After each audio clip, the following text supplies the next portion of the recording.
இன்றைக்கி நம்ம நிஷாஸ் கிச்சனில் காஜு கட்லி ஸ்வீட் எப்படி பண்ணுறதாங்க பார்க்க போகிறோம். இதுக்கு தேவையான பொருட்கள் என்னென்னு பார்த்துடலாம். 1 கப் அளவு சுகர், மில்க் பவுடர், தேவையான அளவுக்கு கீ, 1/2 கப் அளவு பாதாம், 1 கப் அளவு முந்திரி பருப்பு எடுத்துக்கலாம். எந்த கப் அளவுக்கு நீங்கள் முந்திரி பருப்பு எடுத்துட்டிங்களோ அதே கப் அளவுக்கு நான் சுகர் எடுத்து வச்சுருக்கேன்.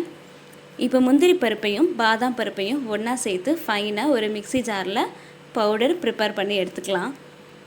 இப்போ நமக்கு தேவையான முந்திரி பருப்பு பவுடர் ரெடி ஆகிடுச்சு. இதில் ஒரு 3 ஸ்பூன் அளவுக்கு மில்க் பவுடர் ஆட் பண்ணுறேன். மில்க் பவுடர் ஆப்ஷனல் தான், நீங்கள் விருப்பப்பட்டால் இதில் மில்க் பவுடர் ஆட் பண்ணிக்கலாம். உங்களுக்கு நல்ல ஒரு ஃபைன் பவுடர் கிடைக்கலன்னா ஒரு சல்லடை யூஸ் பண்ணி நல்லா சலித்து நல்ல ஒரு ஃபைன் பவுடரை நீங்கள் எடுத்து வச்சுக்கலாம். பருப்பு பவுடர் தயாராகிடுச்சு. இப்போ காஜு கட்லி ஸ்வீட் எப்படி பண்ணுறதுன்னு பார்க்கலாம். இப்போது 1 கப் அளவு சுகருக்கு 1/2 கப் அளவு தண்ணி சேர்த்து சர்க்கரை பாகு தயார் பண்ணலாம். இந்த சர்க்கரை பாகு ஒரு கம்மி பத அளவு வர வரைக்கும் நம்ம வெயிட் பண்ணலாம். லாக்டவுன் நேரத்தில் நம்ம ஃபேமிலி மெம்பர்ஸோடு நம்ம ஒன்றா இருக்க இந்த தருணத்தில் ஒரு ஹெல்தியான ஸ்வீட் நம்ம குழந்தைங்களுக்கு நம்ம வீட்டில் இருந்தபடியே செஞ்சு தரலாம். முந்திரி பருப்பு, பாதாம் பருப்பில் நிறைய அயன் கண்டென்ட் இருக்குது. சில குழந்தைகள் அதை அப்படியே சாப்பிட்றதுக்கு விருப்பப்பட மாட்டாங்க. ஸோ இது மாதிரி ஒரு ஸ்நாக்காக ஒரு ஸ்வீட்டாக நம்ம செஞ்சு கொடுத்தா குழந்தைகள் சாப்பிட்றதுக்கு ரொம்ப விருப்பப்படுவாங்க. இப்போ நம்ம சர்க்கரை பாகு ஒரு கம்பி பத அளவு வந்துடுச்சு. இதில் நம்ம அரைச்சி வச்ச முந்திரி பவுடரை நம்ம இதில் ஆட் பண்ணிக்கலாம். சர்க்கரை பாகோட இந்த பவுடர் நல்லா பிளெண்ட் ஆகிற மாதிரி நம்ம கலந்து விட்டுட்டே இருக்கலாம். கை விடாமல் கொஞ்சம் கிளறணும். ஒரு 10 நிமிஷம் ஒரு திக் கன்சிஸ்டன்சி வர அளவுக்கு நம்ம இந்த மிக்சரை கிளறி விட்டுட்டே இருக்கலாம்.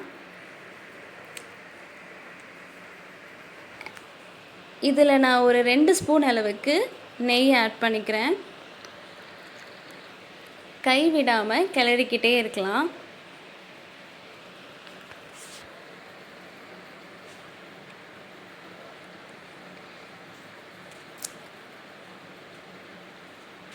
கடாயில் ஒட்டுற மாதிரி நீங்கள் ஃபீல் பண்ணிங்கன்னா இதில் 1 ஸ்பூன் அளவுக்கு கீ ஆட் பண்ணி ஒரு திக் கன்சிஸ்டன்சி வர அளவுக்கு நீங்கள் இதை கிண்டி எடுத்துக்கலாம். ஓரளவுக்கு திக் கன்சிஸ்டன்சி வந்துருச்சு. இதை நம்ம ஆற விட்டுக்கலாம்.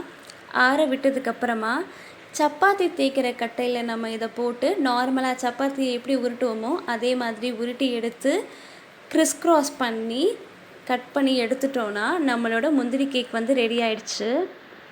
அண்ட் நீங்கள் நம்ம சேனலை இப்போ தான் ஃபஸ்ட் டைம் பார்க்குறீங்கன்னா மறக்காமல் சப்ஸ்கிரைப் பண்ணிவிடுங்க. அண்ட் இந்த வீடியோ பார்த்ததுக்கு ரொம்ப நன்றி. முந்திரி கேக் ரெடி ஆகிடுச்சு. ட்ரை பண்ணுங்கள். தேங்க்யூ.